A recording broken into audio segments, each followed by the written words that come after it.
de la prière. Alors cette semaine, j'ai fait un petit quiz comme ça sur ma page Instagram pour savoir ce que les gens appelaient prière, ce que les gens considéraient comme étant la prière. J'ai eu quelques réponses, les unes aussi différentes que les autres, mais il en revenait donc la même idée principale, que la prière c'était un moyen de communication avec Dieu. Donc sur le principe, on est d'accord. Donc, chacun a utilisé ses mots, chacun a utilisé son expérience pour définir qu'est-ce que c'était la prière. Vous pourrez retrouver les différentes opinions des uns et des autres sur ma page Instagram. Alors, le thème, c'est la prière. Le premier volet que nous allons voir cet après-midi, c'est de savoir qu'est-ce que la prière. Donc, vous avez répondu tout au long du quiz la semaine. Vous avez dit pour vous qu'est-ce qu'était la prière. Donc, moi, je vais vous dire ce que moi, j'entends être la prière. Qu'est-ce que c'est la prière pour moi? En fait, qu'est-ce que la prière pour la grande sœur au final? En fait, c'est un peu ça. Alors, la prière pour moi, c'est une façon de parler à Dieu. C'est une façon de parler à Dieu. C'est pour moi la prière, et c'est un élément que beaucoup n'avaient pas souligné. La prière, c'est un dialogue. C'est un dialogue avec quelqu'un qui nous est cher, quelqu'un qu'on connaît, quelqu'un avec qui on a la possibilité de s'abandonner, quelqu'un à qui on peut tout dire. Donc la prière, pour moi, en définitive, c'est un moment, une façon de parler à Dieu, de dialoguer avec Dieu. Pourquoi j'insiste sur le mot dialogue? Il faut savoir que quand on prie, on ne parle pas seulement. Il y a beaucoup de personnes qui parlent dans la prière, ils s'adressent à Dieu, ils communiquent avec Dieu, mais ils sont dans un monologue. La prière n'est pas un monologue. Donc c'est pourquoi j'aimerais déjà insister sur ce premier point. La prière est un dialogue. Ça signifie que quand tu pries, attends-toi une réponse. Quand tu pries, laisse le temps à Dieu de parler. Quand tu pries, attends-toi à ce que quelqu'un en retour puisse te répondre. La prière n'est pas un monologue. Nous élevons la voix, nous disons des choses et d'autres, nous confions à Dieu, nous nous abandonnons, mais aussitôt que nous avons fini de parler, la plupart du temps, nous disons Amen et nous sortons de notre état de prière. Mais la prière, c'est un dialogue. La prière, c'est un échange. La prière, c'est un moment de partage. Alors, si tu as parlé à Dieu, comment se fait-il qu'une fois que tu as fini de parler, tu t'en es allé et tu n'as pas attendu la réponse?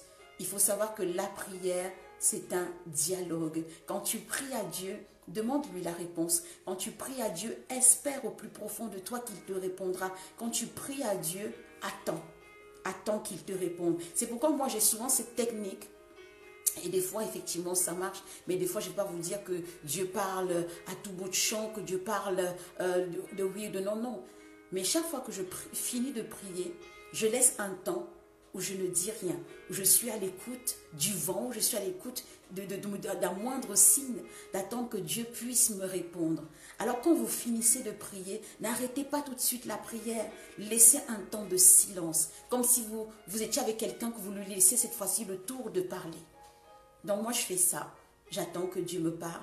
J'attends que Dieu me réponde. J'attends que Dieu me dise quelque chose par rapport à ce que je lui ai dit. Donc, sachons-le, la prière, c'est un dialogue. J'aimerais que vous puissiez expérimenter ceci. Essayez cela. Quand vous priez, prenez un temps et laissez le temps à Dieu de vous répondre. Alors, qui sait comment Dieu pourra vous répondre? Peut-être que ce sera audiblement que vous entendrez la voix de Dieu. Peut-être que ce sera un verset biblique qui vous viendra à l'esprit. Peut-être que ce sera une chanson qui vous viendra à l'esprit. Mais sachez que nous prions un Dieu qui est vivant. Notre Dieu n'est pas mort. Alors, la Bible dit qu'il a des oreilles pour nous entendre et il a une bouche pour nous parler. Alors, si nous avons pris le temps de rentrer dans sa présence pour lui parler, il faudrait que nous puissions aussi avoir le temps de lui laisser le temps de nous répondre. Alors, donc ma sœur Lilibeth Queen qui dit, ce moment serait appelé méditation. Méditation, non. Méditation, c'est tout autre chose et je pense que puisse Dieu me faire la grâce, on pourra aborder ce sujet dans les jours à venir. Ce n'est pas de la méditation. La méditation, c'est prendre la parole de Dieu et essayer de savoir ce que Dieu nous dit. Mais là, nous sommes vraiment dans la prière. C'est dire que tu es rentré dans ta chambre, je ne sais pas, tu es rentré dans un moment de communion intense où tu as prié à l'Éternel, où tu as élevé ta voix vers Dieu, où tu t'es confié à l'Éternel, où tu t'es remis entre ses mains.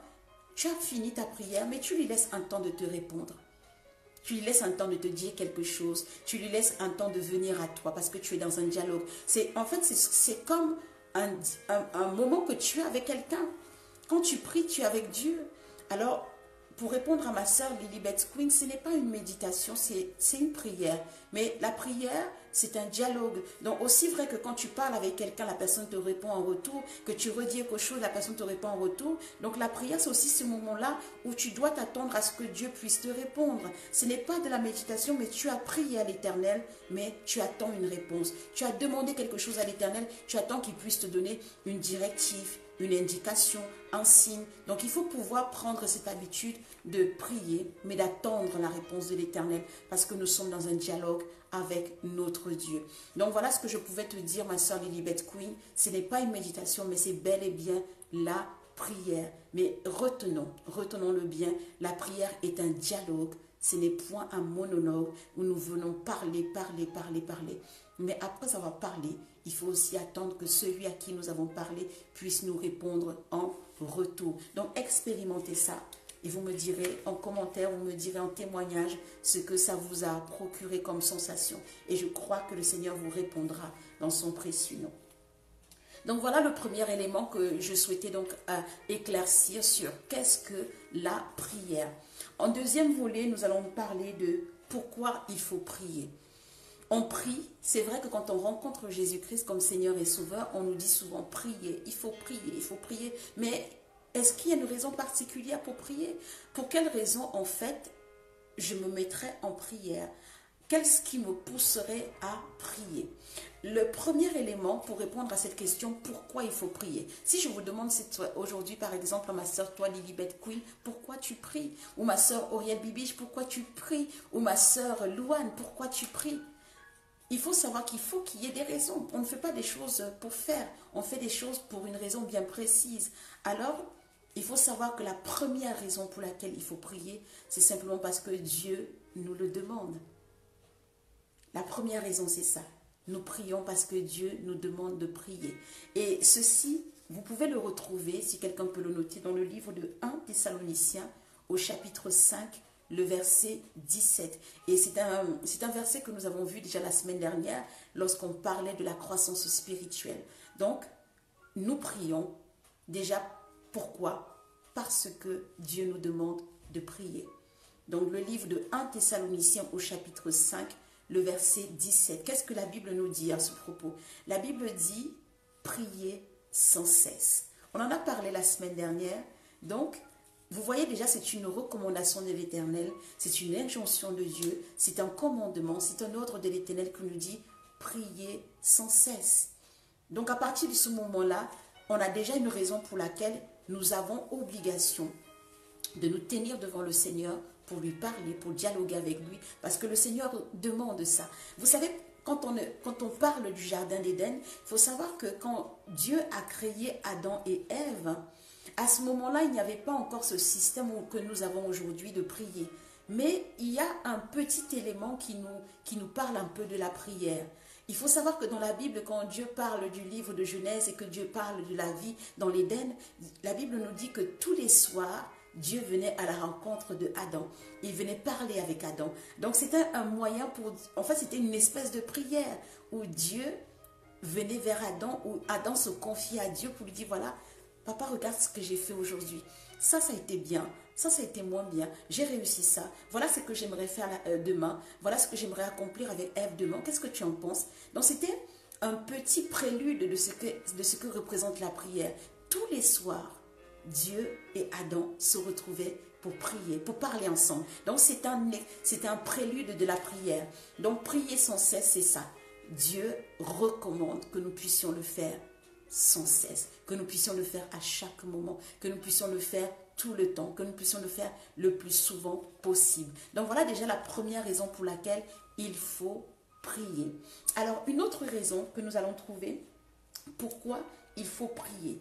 Nous allons prendre le livre de Jean 14, les versets 12 et 14. Donc si quelqu'un peut le noter en commentaire, prenez le temps d'inviter les personnes à nous rejoindre. Invitez vos contacts. Vous avez des contacts qui peuvent nous rejoindre, donc n'hésitez pas à les inviter.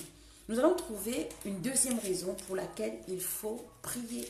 Une deuxième raison pour laquelle il faut prier. Nous sommes dans le livre de Jean. Donc le livre de Jean au chapitre 14, les versets 12 et 14. Donc que nous dit la Bible à ce propos? Pourquoi il faut prier? Pourquoi est-ce qu'il est important de prier? Partagez ce direct. Donnez à des personnes l'occasion de nous rejoindre, de passer un moment merveilleux dans la présence du Seigneur.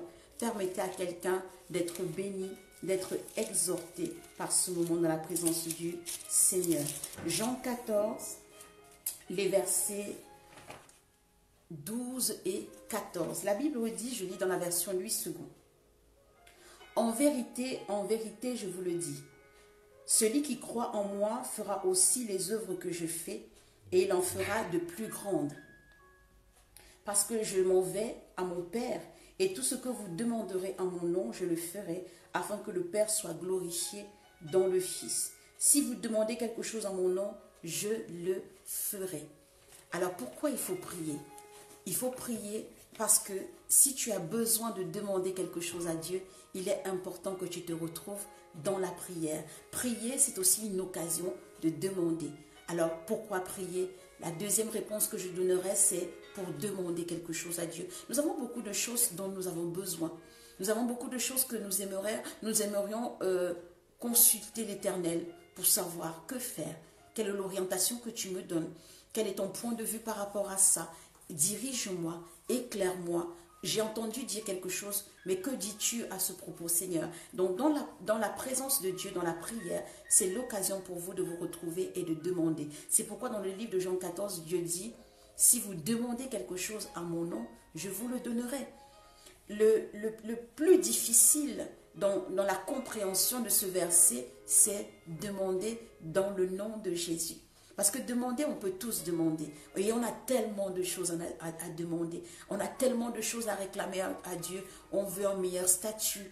On veut une meilleure maison. On veut le plus beau véhicule. On veut la plus belle silhouette. On a tellement de choses à demander. Et d'ailleurs, l'homme par nature est quelqu'un d'insatisfait. Donc, il a toujours quelque chose à demander.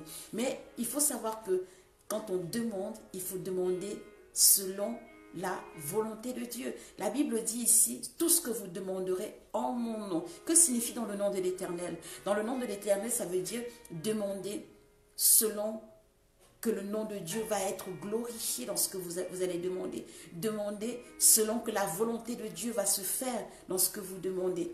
Alors, demandez pour prier, dans la prière. Il y a aussi cette dimension de dire que je m'en vais dans la présence du Seigneur pour demander. Oui, demander, mais demander quelque chose qui va glorifier Dieu. Demander quelque chose qui va permettre que le nom de Dieu soit honoré. Il y a des prières que Dieu ne reçoit pas. Il y a des demandes que Dieu ne reçoit pas. Tu ne peux pas aller dans la présence de Dieu et demander la mort de quelqu'un. Tu ne peux pas aller dans la présence de Dieu et demander le mari ou la femme de quelqu'un. Tu ne peux pas aller dans la présence de Dieu et demander la richesse de quelqu'un. Non. C'est pourquoi la Bible dit que ce que vous demanderez en mon nom, demander dans le nom de Dieu, ça veut dire demander quelque chose qui va glorifier Dieu, demander quelque chose qui va épouser la volonté de Dieu. Donc voilà le deuxième élément pour lequel on peut prier l'Éternel, la prière pour demander quelque chose à Dieu. Et j'ai envie de dire qu'il y a beaucoup de personnes qui ne savent pas que vous pouvez demander une direction à l'Éternel. Dernièrement, il y a quelqu'un qui me posait la question de savoir. J'ai besoin de... Elle voulait faire un choix. Alors elle me demandait mon avis. Je vais te donner mon avis, il n'y a pas de problème. Mais la vie suprême, la vie qui est vérité, la vie qui est chemin et vie, c'est la vie de Dieu. Alors quand vous avez des choix à faire, quand vous avez des décisions à prendre, mettez-vous dans la présence de Dieu et demandez à l'Éternel, quelle est la direction que tu veux que je prenne? Voilà une occasion de prière. Pour demander une directive à Dieu, pour demander une orientation à Dieu, pour demander un signe à Dieu. Il faut, quand on parle de prière pour demander, c'est ça. Rentrer dans la présence de Dieu pour demander une directive, pour demander une direction, pour demander un signe, pour demander une réponse à une question. Donc c'est une demande. Donc c'est pourquoi le livre de Jean 14 dit, tout ce que vous demanderez. Il n'y a pas de limite dans la demande que vous pouvez avoir à l'Éternel. Mais la seule condition, c'est que cette demande doit être faite dans le nom de Jésus, dans la volonté de Dieu, dans ce que le nom de Dieu va être glorifié. Et la Bible dit, ce que vous me demanderez en mon nom, je vous le donnerai. Donc voilà une deuxième raison pour laquelle il faut prier. Un troisième élément pour lequel il faut prier. Et cet élément-là, nous allons le retrouver dans le livre de Matthieu 26, au verset 41. Pourquoi il faut prier? Donc, troisième élément, Matthieu 26, au verset 41. Nous allons encore voir une raison pour laquelle il faut prier. Inviter les personnes. Inviter les personnes. Je salue ma sœur Anastasia Perle, sois bénie, ainsi que ta famille. Je salue ma sœur Louane, sois bénie, bénie. Je salue toutes les personnes qui nous ont rejoints. Donc, invitez les personnes. Ça ne vous coûte rien, mais ça permettra à des personnes d'être bénies et de nous rejoindre pour qu'ensemble nous soyons nombreux à partager ce moment. Allez dans vos contacts, vous avez le petit triangle en bas de l'écran, vous appuyez dessus, il vous renverra dans vos contacts et vous partagez à la liste des contacts que vous avez dans votre Instagram et ces personnes seront bénies. Alors, nous sommes dans le livre de Matthieu 26, le verset 41. Matthieu 26, le verset 41. La Bible nous dit ceci. Veillez et priez, afin que vous ne tombiez pas dans la tentation, parce que l'esprit est bien disposé, mais la chair est faible. Veillez et priez, afin de ne point tomber en tentation. Il faut savoir que nous sommes des êtres faibles.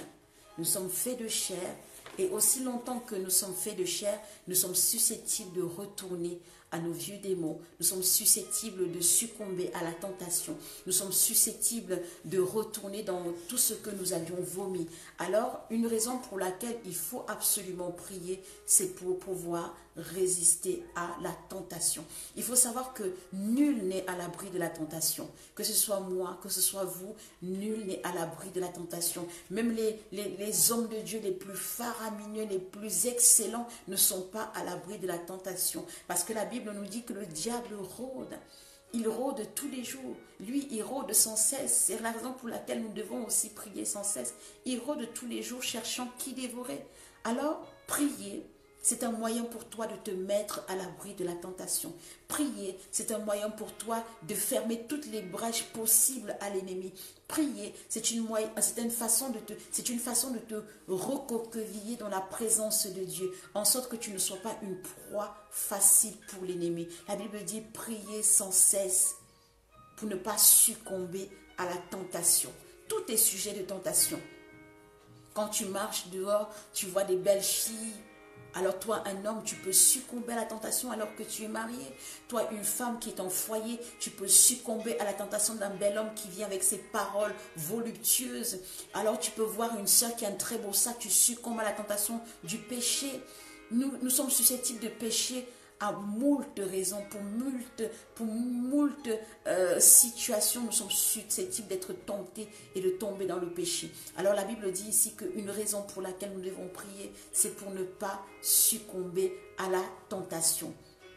Priez, veillez et priez pour ne pas succomber à la tentation. Donc voilà encore une raison pour laquelle nous devons prier. Une autre raison pour laquelle nous devons prier aussi, nous allons le retrouver dans le livre de Marc 1 au verset 35. Et là, je pense que je vais booster quelqu'un. Je vais booster quelqu'un par ce que nous allons lire dans le livre de Marc au chapitre 1, le verset 35. Que dit la Bible? La Bible nous dit, donc Marc chapitre 1, le verset 35, je lis toujours dans la version 8 secondes, c'est la version que je préfère, ce n'est pas de la publicité. Chacun sa version, mais la version 8 secondes, je la trouve magnifique. La Bible dit que vers le matin, pendant qu'il faisait encore très sombre, il se leva et sortit pour aller dans un lieu désert où il priait. Et là, on parle bel et bien de notre Seigneur Jésus. Jésus, Dieu sur terre, 100% Dieu et 100% homme. lui qui a vaincu les dominations, les principautés, lui qui s'est dépouillé de son trône de gloire, qui est descendu sur la terre des humains, lui devant qui les 24 veillards se prosternent et crient « Gloire, gloire ». Lui, il se levait le matin pour prier. Et là, j'ai envie de dire à quelqu'un, si Dieu sur terre priait, à combien plus forte raison toi? Si Dieu était capable de se lever, de devancer l'aurore pour prier, pourquoi est-ce que toi, tu ne prierais pas? Toi, créature faible, toi, créature susceptible, toi, créature limitée, pourquoi tu ne prierais pas? Alors que ton Dieu, ton Seigneur, ton Sauveur, ton Roi, ton Maître, ton Adonai, ton Shiloh priait. Alors si Jésus priait, toi aussi tu dois prier. Et il est important de savoir que la vie de Jésus sur terre, telle qu'elle nous est retranscrite dans les Écritures, est pour nous servir d'exemple. Donc ce que Jésus a fait, c'est un exemple qu'il voulait nous montrer pour que nous puissions être ses parfaits imitateurs. Alors si Jésus priait, toi aussi tu as le devoir, toi aussi tu as l'obligation, toi aussi tu es appelé à faire comme lui et donc à prier. Alors j'invite quelqu'un à imiter Jésus. Si pour toutes les raisons qu'on a citées auparavant, tu ne voulais pas prier jusqu'à ce moment, rien que parce que tu aimes Jésus, rien que parce que tu as accepté Jésus, rien que parce que Jésus c'est ton Dieu, alors fais comme lui, prie. Jésus priait, Jésus s'est levé, il se reculait, il se retirait de tout le monde et il allait chercher la présence de son Père. Donc toi aussi, prends ce temps pour chercher la présence de ton Père. Fais comme Jésus, prie aussi, parce que Jésus priait. Un autre élément pour lequel il faut prier, nous allons le retrouver dans le livre de Jérémie 33, 3. Quand j'ai donné ma vie au Seigneur, ce verset-là, on l'appelait le numéro de téléphone de Dieu. Jérémie 33, 3. Je pense que tout le monde connaît ce verset. C'est un verset qui est célèbre. C'est un verset qui, effectivement, appelle à la prière, exhorte à la prière. Donc, si quelqu'un peut le marquer en commentaire, le livre de Jérémie 33, le verset 3. Invite quelqu'un de Jérémie 33. Une autre raison pour laquelle il faut prier. Alors, la Bible nous dit dans le livre de Jérémie 33, le verset 3. Invoque-moi et je te répondrai. Je t'annoncerai de grandes choses, des choses cachées que tu ne connais pas. Alors, il faut savoir que quand tu es dans la présence de Dieu, Dieu se permet de te faire des révélations. Lesquelles révélations tu n'aurais pas pu avoir si tu n'étais pas venu à sa rencontre. Alors, si tu vas avoir des révélations sur ta vie, si tu vas avoir des révélations sur ce qui te concerne, si tu vas avoir des révélations de Dieu, il est important que tu ailles dans la présence de Dieu. Il y a beaucoup de personnes qui attendent des révélations d'autres personnes, qui attendent des révélations du prophète major senior d'Abuja. Il y a des personnes qui attendent des révélations du Big Profa qui est à Johannesburg. Ils attendent des révélations de tout le monde, mais ils n'attendent pas que Dieu se révèle à eux. Mais la Bible dit ici que si tu souhaites avoir des révélations de Dieu, alors à ce moment-là, il faut que tu pries. Invoque-moi, je te répondrai et je te montrerai même les choses qui sont cachées, les choses que tu ignores, les choses que tu ne sais pas. Je te les montrerai, je te les dirai, parce que tu es dans ma présence, je peux tout te dire. Si Dieu est capable de révéler au Big Profa de Johannesburg ou au prophète major XX de Dallas, pourquoi est-ce qu'il ne le ferait pas pour toi? Pourquoi est-ce qu'il ne le ferait pas pour toi?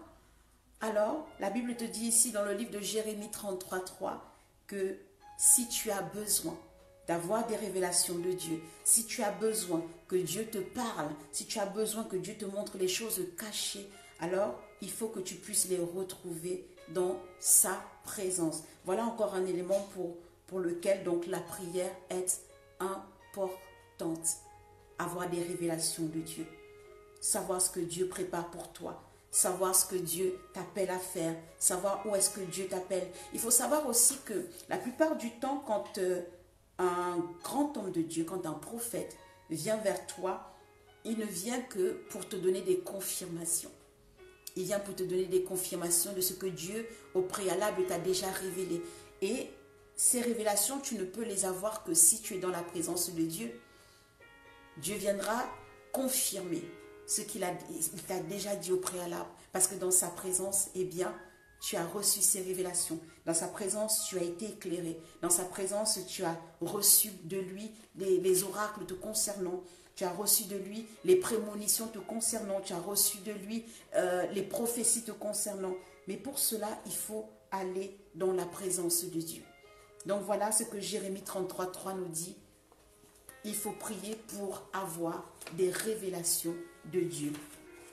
Donc voilà un autre élément dans le pourquoi il faut prier. Parce que c'est vrai, il faut prier, mais il faut avoir des raisons valables de prier. Donc on a vu tout à l'heure qu'il fallait prier simplement parce que c'était une ordonnance de Dieu. La Bible nous dit qu'il faut prier sans cesse. On a vu encore qu'il fallait prier quand on avait une direction à demander à Dieu, quand on avait un choix à faire. Donc il fallait prier quand on avait une demande à faire à Dieu. On a aussi vu qu'il fallait prier pour résister à la tentation, parce que le livre de Marc nous disait prier et veiller en sorte de ne point tomber en tentation. Nous avons aussi vu qu'il fallait prier simplement. Pourquoi? Parce que Jésus-Christ de Nazareth, Dieu sur terre lui-même, priait. Alors si Jésus-Christ priait, alors nous aussi nous sommes tenus de prier. Nous avons aussi vu, et là c'est le dernier point que nous venons de voir tout à l'heure, pourquoi il fallait prier simplement pour avoir des révélations, pour que Dieu se révèle à nous, pour que Dieu nous parle, pour que Dieu nous instruise par rapport à notre vie. Je bénis la vie de toutes les personnes qui nous ont rejoints. Sois béni le pasteur Thomas, sois béni depuis ta position. Donc vous, tout ce qui est connecté, invitez des personnes à nous rejoindre, invitez des personnes à partager ce direct, invitez des personnes à faire comme vous, à être présents, et puis des cœurs, des cœurs, des cœurs, des cœurs, si vous comprenez ce que je suis en train de vous partager. Soyez abondamment bénis. Nous allons voir quelques sortes de prières. Je ne veux pas vous dire toutes les sortes de prières, parce que les sortes de prières, il y en a, en voulez-vous, en voilà. Nous allons voir quelques sortes de prières. Donc, nous allons commencer par une prière que j'aime beaucoup. Une prière que j'affectionne particulièrement. Une prière qui, moi, je pense que c'est... Quand je prie, j'ai envie de dire, c'est presque la moitié de ce que je prie. C'est ce qu'on appelle la prière d'adoration. La prière d'adoration. C'est une prière que j'aime beaucoup et que j'invite beaucoup de personnes à faire, parce que c'est une prière qui bénit, une prière qui nous fait avoir conscience de Dieu, une prière qui nous fait comprendre que Dieu est toutes choses. La prière d'adoration. Il faut savoir que adorer Dieu, c'est le louer, c'est le magnifier, c'est le proclamer, c'est l'adorer, c'est lui dire c'est au fait. C'est lui faire plaisir au travers de ce que nous connaissons de lui. Et dans la prière, tout ce que nous faisons est un acte d'adoration. Tout ce que nous élevons comme compliment à Dieu, c'est un acte d'adoration. Donc c'est important de pouvoir adorer Dieu. C'est important de pouvoir l'élever, de pouvoir le célébrer. Adorer Dieu par la prière, c'est lui dire ce qu'il est pour toi. Dieu est bon pour moi. Dieu est généreux pour moi. Dieu est fidèle pour moi. Dieu est redoutable. Dieu est souverain. Dieu est magnifique. Dieu est adorable. Dieu est miséricordieux. Cette prière d'adoration, c'est un moment où tu ne fais que proclamer Dieu, où tu ne fais que élever Dieu, où tu ne fais que le mettre au-dessus de tout, où tu ne fais que lui faire comprendre qu'à part lui, il n'y a rien d'autre. La prière d'adoration. Et c'est souvent des fois un peu triste, parce que quand on voit des gens prier, ou alors il y en a qui n'adorent pas Dieu dans leur prière, ou alors quand il s'agit d'adorer, ils ont à peine 2, 3, 4 mots pour dire à Dieu.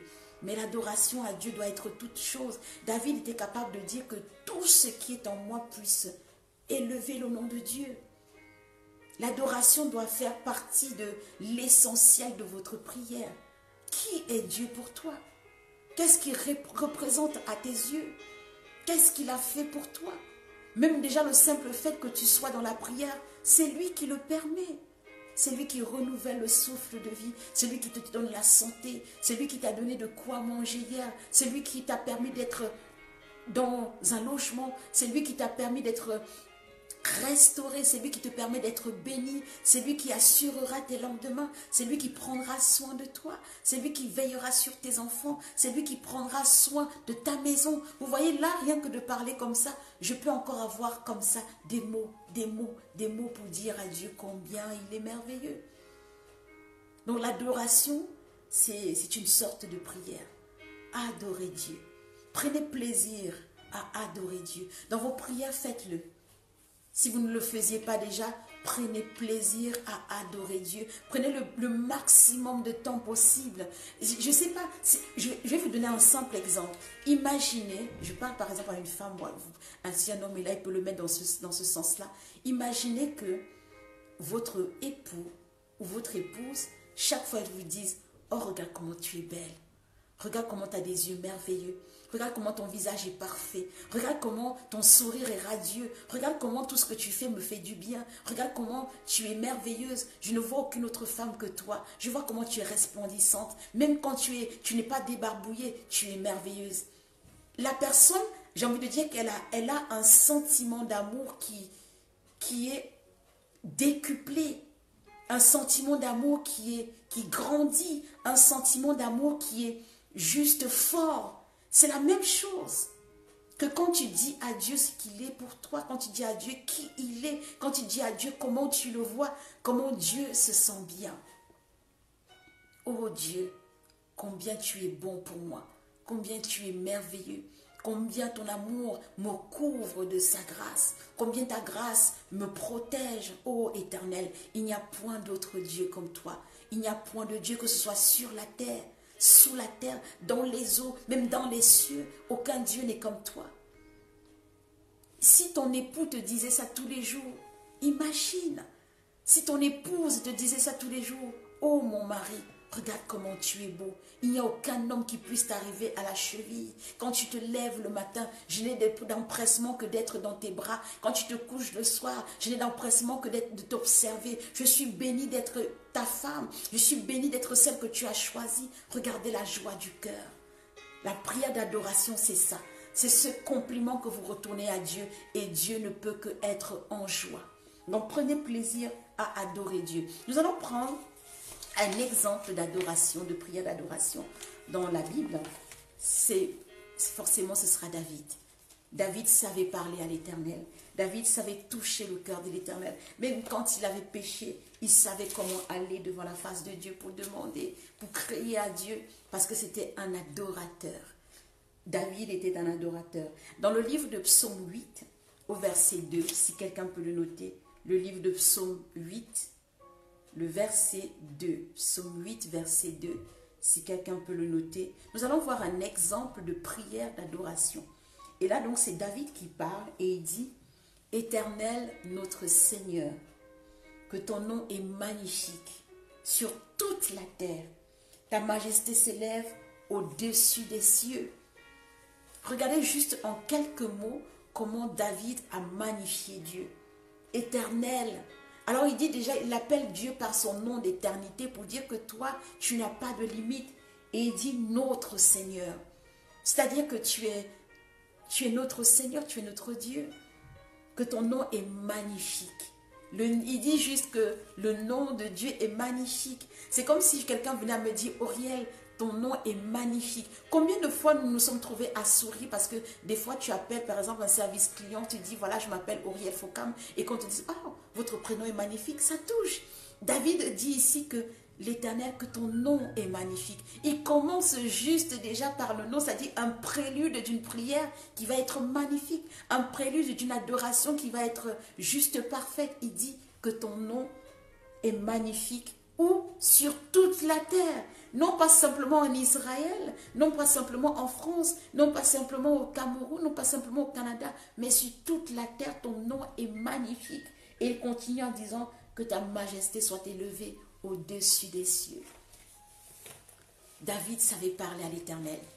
Que la majesté de Dieu soit élevée au-dessus des cieux. Il dit, moi je suis roi. Ma majesté est élevée au-dessus des hommes. Ma majesté est élevée au-dessus de mon royaume. Mais toi, Dieu, tu es encore plus que moi. Alors ce que je désire, c'est que ta majesté soit élevée au-dessus des cieux. Il faisait comprendre à Dieu que Dieu était plus que lui. Or, comme c'est magnifique, j'aime beaucoup la prière d'adoration. Donc voilà un exemple de prière d'adoration. Nous avons une autre sorte de prière, c'est la prière de remerciement. La prière de remerciement. Remercier Dieu, c'est une autre sorte de prière. Alors si quelqu'un peut noter le livre d'Éphésiens 5, le verset 20, nous allons voir un exemple de prière de remerciement. Qu'est-ce que la prière de remerciement? La prière de remerciement, c'est rendre des actions de grâce à Dieu. C'est de dire merci pour tout ce qu'il a fait. C'est de dire merci pour tout ce qu'il a fait. Non pas simplement pour toi, mais aussi pour des personnes que tu aimes, des personnes qui te sont chères. Rendre grâce à Dieu pour ta vie. Rendre grâce à Dieu pour la vie des autres. Dire merci. En fait, la prière de remerciement, c'est un acte de reconnaissance. C'est dire que tu reconnais ce que Dieu a fait pour toi. Tu dis merci parce qu'il t'a gardé. Tu dis merci parce qu'il t'a préservé. Tu dis merci parce qu'il t'a béni. La prière de remerciement, c'est ça. Et c'est vrai que c'était un constat aussi que je peux faire. Vous savez, quand on a besoin de quelque chose, on prend tout le temps qu'il faut pour demander à Dieu. Des fois, on peut prendre 1 an pour demander à Dieu. Seigneur, donne-moi un enfant. Seigneur, donne-moi une maison. Seigneur, donne-moi les papiers. Tu vas faire ça en janvier. Tu vas le faire en février, mars, avril, mai, juin, juillet, août, septembre, octobre, novembre, décembre. Tu vas prier tout le temps. Tu vas faire des offrandes, tu vas faire des supplications, tu vas faire des actions de grâce pour prier à Dieu, pour demander quelque chose. Donne-moi le mariage. Donne-moi le visa pour partir en Europe ou aux États-Unis. Tu vas prier pendant tellement de temps. Mais le pire, vous savez c'est quoi? C'est que quand Dieu va te bénir, combien sont ceux qui font la prière de remerciement? Combien? Combien reviennent devant la face de l'Éternel et glorifient Dieu pour dire merci? Merci Seigneur pour le visa que tu m'as donné. J'ai prié à toi, j'ai pleuré jour et nuit. J'ai fait des offrandes, des actions de grâce pour ce visa. Maintenant, voici le visa. Merci Seigneur. Combien? Combien de fois des personnes qui ont pleuré pour avoir le mariage? Le jour même du mariage, ils ne mettent même pas une adoration à Dieu. Ils sont dans les ndombolo, les coupés décalés, les samba, les R&B. Même pas une adoration à Dieu. Combien de personnes ont demandé l'enfant et puis le jour où l'enfant crie à la maternité, on n'est même pas capable de dire merci à Dieu ou de consacrer cet enfant à Dieu. Combien? Combien? Oh là là là là. C'est difficile. C'est difficile. C'est difficile. On demande des choses, mais il est impossible pour nous de revenir devant la face de Dieu pour dire merci. Oh là là. La prière de remerciement sert à ça. La prière de remerciement sert à ça. Dis merci à Dieu pour ce qu'il a fait pour toi. Dis merci à Dieu parce qu'il a récompensé tes heures et des heures de prière. Dis merci à Dieu parce qu'il t'a fait grâce. Dis merci à Dieu parce que son choix s'est posé sur toi. La prière de remerciement. Nous allons voir comment la Bible parle de la prière de remerciement dans le livre d'Éphésiens 5, le verset 20. Éphésiens 5, le verset 20. Que dit la Bible à ce propos? Éphésiens 5, le verset 20. La Bible nous dit: rendez continuellement grâce pour toutes choses à Dieu le Père, au nom de notre Seigneur Jésus-Christ. Rendez grâce continuellement. Et effectivement, on a des raisons de rendre grâce continuellement à Dieu. Là, ce matin, tu es en santé. Le souffle de vie t'a été redonné. Tu as dormi, tu ne savais pas si tu allais te lever aujourd'hui. Même dans ton sommeil, tu ne sais même pas qui est passé, quel sorcier, quel monstre est passé au-dessus de ta tête. Tu ne sais pas. Mais là, ce matin, tu es là. C'est une occasion de remercier Dieu. La Bible dit dans le livre d'Éphésiens, rendez grâce continuellement. Tout le temps, rendez grâce. Il a fait des choses pour nous. Quand il ne fait pas pour toi, il fait pour ta maison. Quand tu ne fais pas pour ta maison, il fait pour ton père, il fait pour ta mère, il fait pour ta soeur, il fait pour ton voisin, il fait pour ta voisine. Rendons grâce continuellement à Dieu. La prière de remerciement, c'est ça. Venir se mettre devant la face de Dieu pour dire merci. Seigneur, j'ai vu ce que tu as fait. Seigneur, j'ai vu comment tu as combattu pour moi. Seigneur, j'ai vu comment ton amour s'est manifesté. Seigneur, j'ai vu comment ta grâce a encore été de mon côté. Seigneur, j'ai vu comment tu as fait le choix de me choisir et de laisser quelqu'un d'autre. Seigneur, j'ai vu et pour ça, je viens te dire merci. Merci. Merci pour la paix que tu me donnes dans mon cœur.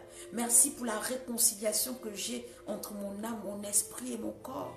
Merci parce que je me sens bien. Merci parce que je suis heureuse. Merci parce que je suis épanouie. On ne peut pas manquer d'occasion pour dire merci à Dieu. Donc prenez souvent cette habitude aussi, dans cette sorte de prière, d'avoir des prières de remerciement, des prières d'action de grâce, des prières de reconnaissance par rapport à ce que Dieu fait pour vous. Merci Seigneur. Comme ma sœur Auriel Bibiche dit, merci Seigneur. Oui, merci Seigneur. Merci Seigneur pour ce direct que tu permets que je puisse faire. Merci. Merci Seigneur parce que tu me permets de voir ce samedi. Merci. Merci Seigneur parce que tu m'as fait tenir pendant le confinement. Merci. Merci Seigneur parce que aujourd'hui j'assiste au déconfinement. Merci. Oui, comme ma sœur Lilibet Queen dit, tellement de raisons de remerciement. On n'en manquera pas. Si tu cherches bien, à chaque fois que tu auras fini de remercier pour une raison, tu en trouveras une autre. Les prières de remerciement. Il y a une autre sorte de prière. C'est ce qu'on appelle la prière de confession. La prière de confession, on en avait déjà parlé quand on avait parlé du pardon. On avait déjà parlé de la confession. La confession qui est cet acte de venir devant l'Éternel pour déclarer son péché. Dire ce que tu as fait. Ne point cacher tes erreurs devant la face de Dieu. Donc c'est ce qu'on avait appelé la prière de confession. Donc je ne vais pas revenir dessus parce qu'on l'avait déjà vu sur le thème du pardon. Mais juste pour ceux qui n'étaient pas là, la prière de confession, voilà, c'est cette prière où tu viens devant la face de l'Éternel et tu dis et tu avoues ton péché. Tu as forniqué, tu viens devant la face de Dieu, tu avoues ton péché. Tu as été adultère, tu viens devant la face de Dieu et tu avoues ton péché. Tu as volé, tu viens devant la face de Dieu, tu avoues ton péché. Tu as tué, parce qu'il n'y a pas de péché qui soit impardonnable par l'Éternel. Tu viens devant la face de Dieu et tu avoues que tu as tué. Donc c'est ce qu'on appelle la prière de confession. Venir devant la face de l'Éternel et reconnaître son péché. David était capable de le dire, mes péchés sont devant toi, je ne te les cache point. Oh David, cet adorateur. Et donc il disait, mes péchés sont devant toi, je ne te les cache point. Tu sais ce que j'ai fait. Et je viens devant toi reconnaître que ce que tu sais, c'est la vérité. J'ai péché. Il y a des personnes qui ne veulent pas avouer qu'elles ont péché. Mais la prière de confession, c'est cette prière-là où tu reconnais, où tu acceptes et où tu déclares ton péché devant l'Éternel. Donc ça, c'était la prière de confession. Après, il y a ce qu'on appelle la prière d'intercession. La prière d'intercession. Alors, c'est une prière qui est particulière. Mais c'est une prière où on reçoit beaucoup de bénédictions de la part de l'Éternel. La prière d'intercession, c'est une prière que nous adressons à Dieu pour les autres. Ça veut dire qu'on vient à s'oublier, on oublie nos besoins, on oublie nos manques, on oublie ce qui ne va pas, mais on donne tout ce que nous avons pour élever le nom de Dieu et demander des choses pour d'autres personnes. Et comme je disais tout à l'heure, c'est une prière par laquelle on est abondamment béni. Vous savez, il n'y a pas de mérite à prier pour soi. Il n'y a pas de mérite à demander à avoir un CDI pour toi, à demander une maison pour toi, à demander un mariage pour toi, à demander le visa pour toi. Il n'y a pas de mérite. Mais le mérite intervient quand tu viens à t'oublier et à lever des prières à Dieu pour d'autres personnes. Mais Dieu voit le cœur de quelqu'un qui est comme lui. Parce que la Bible dit que Jésus intercède auprès du Père pour nous, non pas pour lui, parce que lui, il est déjà dans la gloire de Dieu, mais il vient à prier pour nous. Donc, l'intercesseur, c'est celui-là, celui qui s'abandonne, mais qui élève des prières à Dieu pour les autres. Seigneur, souviens-toi de ces SDF, ces hommes et ces femmes et même ces enfants qui n'ont pas de logement. Oh Seigneur Jésus, aussi vrai que tu m'as donné un logement, pourquoi ne pourrais-tu pas faire de même pour ces personnes? Seigneur Jésus, cet enfant, elle a 2 ans, cet enfant, elle a 3 ans, mais regarde comment elle est dévastée par la maladie. La Bible me dit que tu es le Dieu qui guérit. Guéris cet enfant au nom de Jésus. Tu viens à prier pour les autres, mais tu es aussi touché, tu es aussi déchiré, tu es aussi emporté par la prière, mais non pas pour toi, mais pour quelqu'un d'autre. Et vous savez ce qui se passe quand Dieu exauce ses prières et que ces personnes sont bénies? Ces personnes rendront gloire à Dieu. Et quand ces personnes célébreront Dieu à cause de tes prières, la première personne qui est bénie, c'est toi. Ce n'est même pas les personnes pour lesquelles tu as prié, c'est d'abord toi. Parce que tu es le canal par lequel Dieu a saisi la prière pour agir. Donc si je peux vous donner un secret, soyez des intercesseurs. C'est-à-dire que vous priez, vous priez, vous priez. Mais avant que ces personnes ne soient bénies, c'est d'abord vous qui serez bénis. Imaginez une femme qui n'est pas mariée, mais qui passe son temps à prier. Oh Seigneur Jésus, tu connais ma sœur Solange. Je prie, Seigneur mon Dieu, mon roi, donne-lui le meilleur mari possible. Donne-lui de se marier dans ta gloire. Donne-lui d'épouser un homme qui lui fera du bien. Donne-lui de pouvoir connaître le bonheur du mariage et aussi le bonheur de l'enfantement. Seigneur, bénis ma sœur Solange. Tu as dit, Père éternel, que le mariage doit être honoré de tous. Permets, Seigneur de gloire, que le mariage soit honoré dans sa vie. Pourtant, tu n'es pas marié. Tu penses que Dieu va t'abandonner? Je vous donne des petits secrets comme ça. Prenez plaisir à prier pour les autres. Prenez plaisir à mettre le jeu un peu de côté. C'est de l'égoïsme spirituel. C'est de l'égoïsme dans la prière. Et Dieu, la Bible dit que Dieu n'aime pas les égoïstes. Donc il faut prendre plaisir à être un intercesseur. Nous allons lire le livre de 1 Timothée 2. 1 Timothée 2, le verset 1. Nous allons voir ce que la Bible dit par rapport à l'intercession. Le livre de 1 Timothée 2 au verset 1. 1 Timothée 2, le verset 1. La Bible dit, j'exhorte donc avant toute chose à faire des prières de supplication, des requêtes, des actions de grâce pour tous les hommes. Donc c'est une recommandation de l'Éternel que nous devons prier pour tous. Nous ne devons pas prier que pour nous. Nous ne devons pas prier que pour notre famille. Nous ne devons pas prier que pour notre maison. Nous ne devons pas prier que pour notre mari. Nous ne devons pas prier que pour nos enfants. La Bible dit qu'elle nous exhorte à prier pour tout le monde.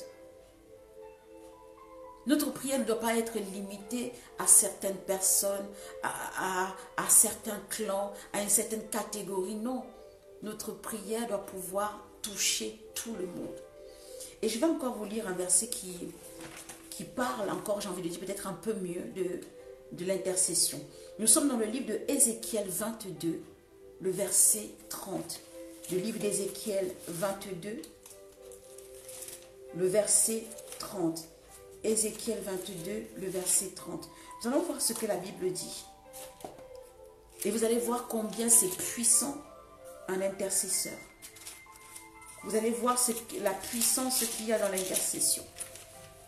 Et donc le livre d'Ézéchiel 22, le verset 30 nous dit, « Je cherche parmi eux un homme qui élève un mur, qui se tienne à la brèche devant moi en faveur du pays, afin que je ne le détruise pas. Mais je n'en trouve point. » La Bible nous fait comprendre que quoi? Que s'il y a un seul homme que Dieu cherche, c'est un intercesseur. S'il y a un seul homme que Dieu désire rencontrer, que Dieu désire trouver, que Dieu cherche, c'est un intercesseur. Un homme qui est capable de lever un mur dans la prière. Un homme qui est capable d'être à la brèche. Non pas pour lui, mais pour tout un peuple, pour toute une nation, pour toute une famille. Dieu dit, je cherche cet homme. Imagine-toi que Dieu, il y a la terre entière et Dieu te cherche toi. Sois un intercesseur, sois un homme qui est cherché par Dieu. C'est-à-dire que sur ta photo, Dieu met wanted. Pas dead, mais alive. La Bible dit que je cherche. Dieu cherche.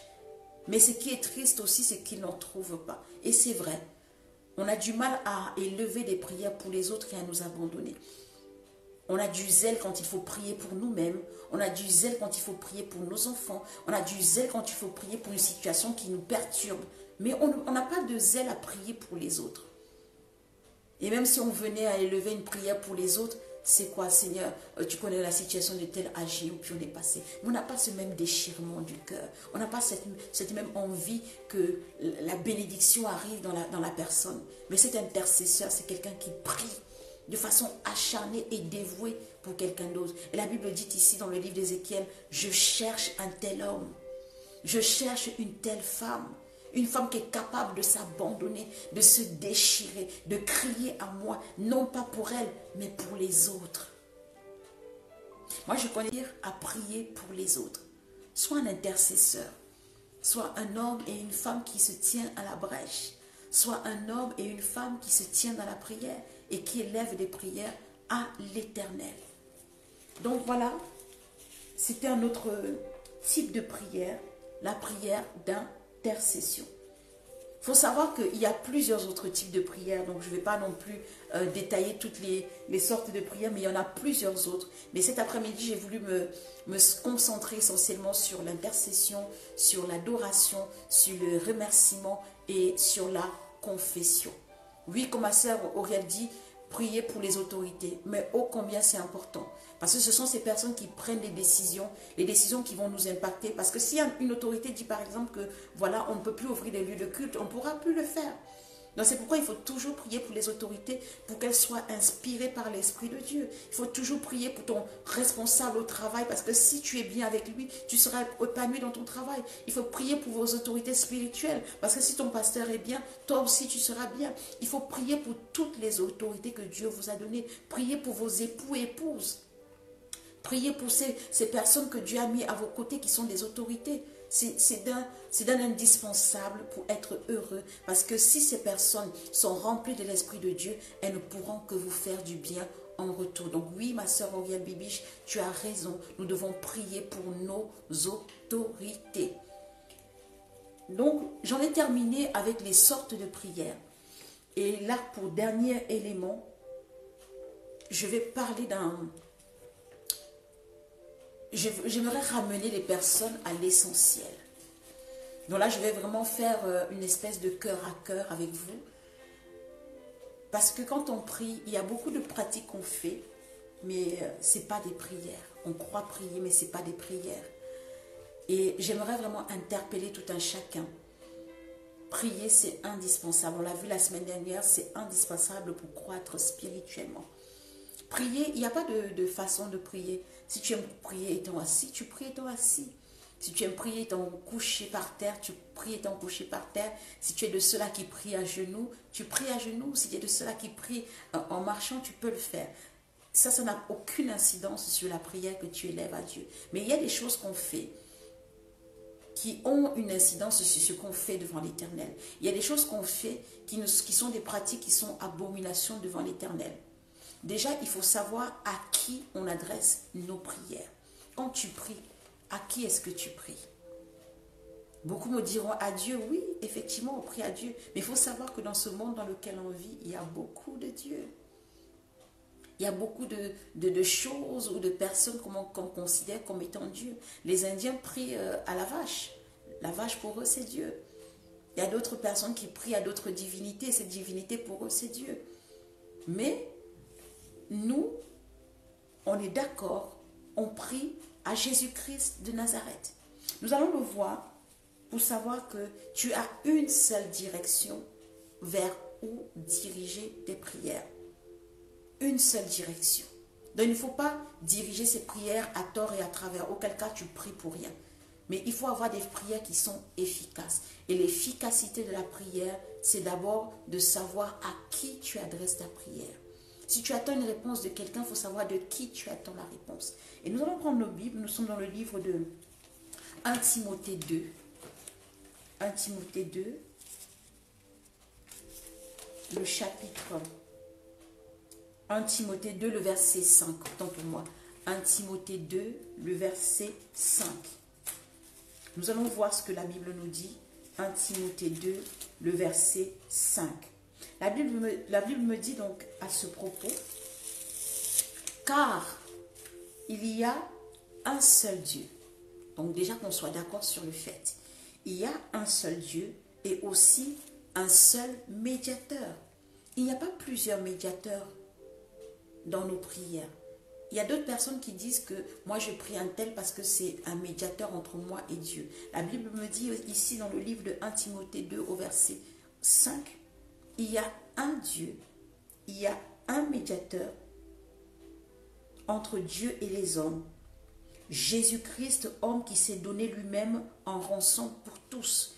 Donc la Bible nous fait comprendre que nous n'avons de direction, nous n'avons de Dieu que Jésus-Christ seul. Élever une prière dans un autre nom, élever une prière adressée à quelqu'un d'autre, ce n'est point une prière. Dieu, notre Dieu, c'est Jésus-Christ de Nazareth. Notre médiateur, c'est Jésus-Christ de Nazareth. Il n'y a pas d'autre médiateur. Il y a des personnes qui prient, et là je vais peut-être un peu titiller certains, ou alors mettre le doigt sur une blessure. Il y a des gens qui prient Marie en disant que Marie est médiatrice entre nous et Jésus. La Bible est claire dessus. Marie est la mère de Jésus, il faut qu'on soit d'accord. Nous la respectons, nous l'estimons pour ce qu'elle a fait auprès de Jésus. Mais en ce qui concerne la médiation, seul Jésus est médiateur pour nous auprès du Père.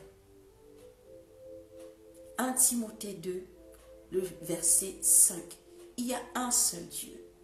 Il y a un seul médiateur et ce médiateur, c'est Jésus-Christ de Nazareth. Donc, il faut savoir que nos prières, nous devons les adresser à Jésus. Et j'aimerais aussi rappeler certains, surtout ces personnes qui sont très traditionnalistes, et moi je parle en connaissance de cause, étant camerounaise, Bamileke, donc je vais mettre la main sur certaines choses. Nous allons prendre le livre d'Ésaïe au chapitre 8, le livre d'Ésaïe au chapitre 8, alors que je ne dise pas de bêtises, le livre d'Ésaïe au chapitre 8, le verset 19. Ésaïe 8, verset 19. Là, je vais parler aux traditionalistes.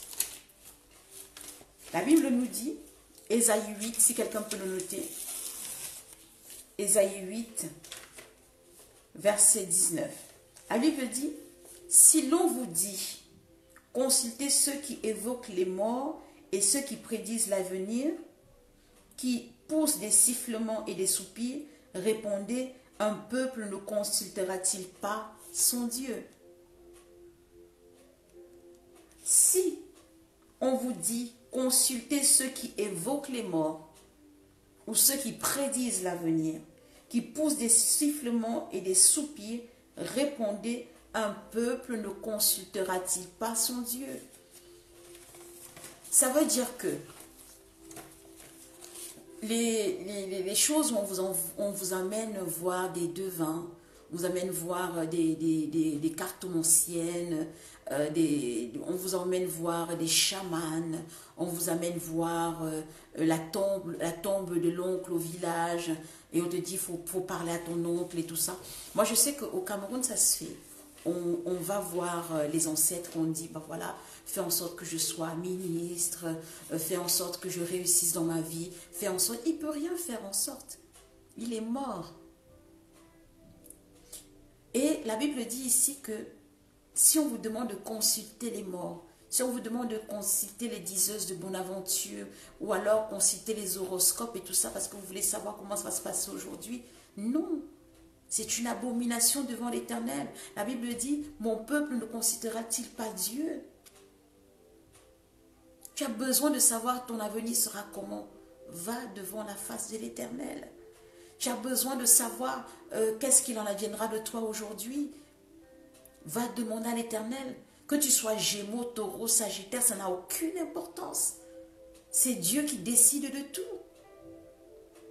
Alors, ne soyez pas de ceux-là qui consultent l'horoscope. Ne soyez pas de ceux-là qui consultent les cartomanciennes. Ne soyez pas de ceux-là qui consultent les morts. Ne soyez pas de ceux-là qui consultent les chamans. Vous n'en avez que faire. Vous avez l'Éternel Dieu. Vous avez l'Éternel, le roi des rois. Oui, c'est Dieu. C'est lui qui tient le monde dans sa main. C'est lui qui tient ta vie dans sa main. C'est lui qui t'a donné le souffle de vie. Et c'est lui qui sait quand est-ce qu'il te le reprendra. Et c'est lui qui sait tous les plans qu'il a préparés d'avance pour toi. Arrêtons ces choses. Nous voulons consulter Dieu. Allons dans la prière. Demandons à Dieu. Il y a un chanteur qui disait d'ailleurs, il faut demander à Dieu. Tout ce que tu as besoin, il faut demander à Dieu. Qu'est-ce que tu ne peux pas demander à Dieu? Donc la Bible nous disait ici que si on vous demande de convoquer les morts, de convoquer les personnes qui prédisent l'avenir, répondez, un peuple ne consultera-t-il pas son Dieu? Une façon de dire, est-ce que je ne prierai pas Dieu pour savoir? Tout à l'heure, on a vu dans le livre de Jérémie 33:3, invoque-moi, je te répondrai, je te révélerai les choses qui sont cachées. Quelqu'un ne consultera-t-il pas Dieu pour avoir réponse sur son avenir? Alléluia. Nous allons prendre le dernier livre de cet après-midi. C'est le livre de Lévitique. Lévitique 20, le verset 6. Lévitique 20, le verset 6. Dans le livre de Lévitique, Dieu traite de tout ce qui est interdiction, tout ce qu'il a en horreur, tout ce qui est abomination devant sa face. Nous allons donc voir ce qu'il dit dans le livre de Lévitique 20, au verset 6.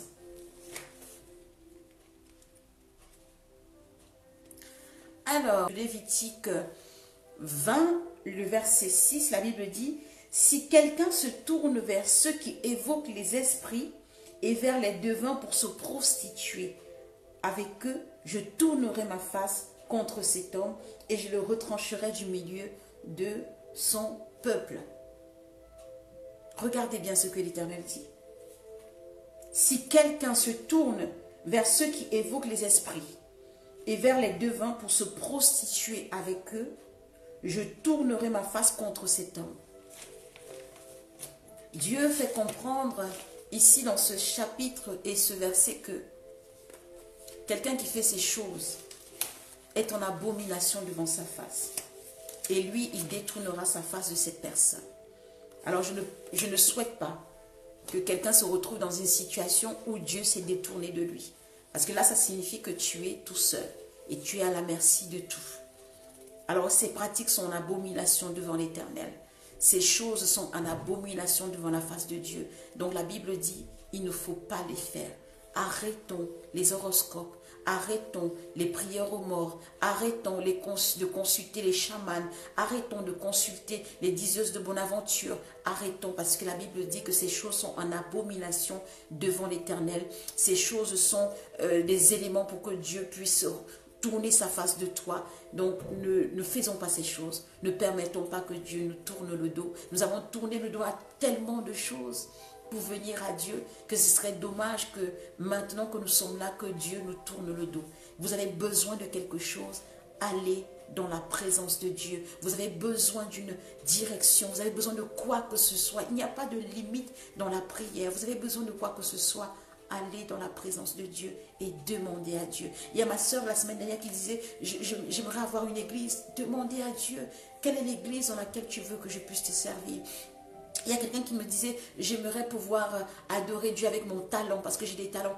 Je ne sais pas comment faire. J'ai dit, mais va dans la présence de Dieu. Demande à Dieu comment tu veux que je t'adore. Je sais faire du design, je sais faire de la couture, je sais faire de la pâtisserie, je sais parler anglais, français, anglais, espagnol. Comment je peux t'adorer? Dieu te dira comment est-ce qu'il peut, comment il aimerait que tu fasses. Dieu te répondra. Et ces choses, nous les trouvons dans la prière. Et comme il n'y a pas de questions, pour que le Seigneur puisse accomplir ce que nous avons partagé au travers de ce Insta Live. Éternel Dieu Tout-Puissant, nous te bénissons et nous te disons merci. Merci parce que tu nous as édifiés, parce que tu nous as parlé, parce que tu nous as éclairés. Je prie que ce message, Père éternel, puisse nous faire du bien et nous permettre de davantage nous rapprocher de toi. Puisse la prière être une pratique que nous affectionnons. Puisse la prière, Père éternel, nous rapprocher davantage de toi. Et que ce que nous avons partagé cet après-midi, Père éternel, enchérisse ce que nous savons déjà pour que notre pratique soit davantage meilleure au nom de Jésus-Christ de Nazareth. Je bénis la vie de tout un chacun et je prie, ô Dieu, que ta main de protection et de bénédiction ne s'éloigne point de nous. Toi qui es notre Dieu, nous bénissons ton Saint-Nom et nous disons Amen. Gloire soit rendue à Jésus. Soyez abondamment bénis. Donc je vois qu'il n'y a pas de questions. Donc je comprends que ça a été clair. N'hésitez pas à m'envoyer des témoignages, à m'envoyer des questions, à m'envoyer des sujets, des thèmes que vous aimeriez qu'on puisse partager ensemble. Parce que jusque-là, effectivement, je suis inspirée comme ça, j'ai les thèmes qu'il faut.